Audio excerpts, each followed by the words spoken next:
সেই স্বাদ হচ্ছে কিন্তু আসলে কিন্তু আমরা সেই স্বাদ হচ্ছে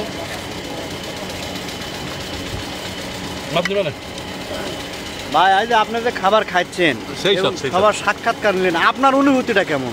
আমার অনুভূতি সেই স্বাদ হ্যাঁ সবাই খাচ্ছে ভালো লাগছে সবাই ভালো বলতেছে সবচেয়ে আমার ভালো লাগতেছে সবজিটা সবচেয়ে আমি আবার গরু মাংস খাই না প্রেশার বেশি কিন্তু আমার লোভ সামাইতে পারি না মুরগি ছিল আমার জন্য এই একটা মুরগি জান আমার প্রেশার বেশি গরু খাই না কিন্তু আমার তারপরেও না খেয়ে পারি না আবার নিচে বেশি নেই অল্প নেই কিন্তু সবচেয়ে শাকটা খুব ভালো লাগছে আমাদের রাঁধুনির ধন্যবাদ।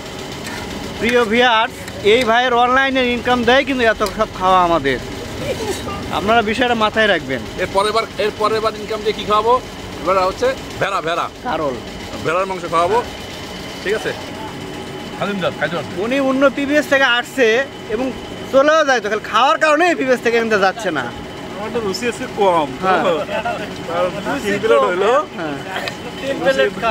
মাত্র 3 প্লেট আর 2 প্লেট খাবে ইনশাআল্লাহ আমি একটু আছে সমস্যা নাই। আচ্ছা ধন্যবাদ।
Daddy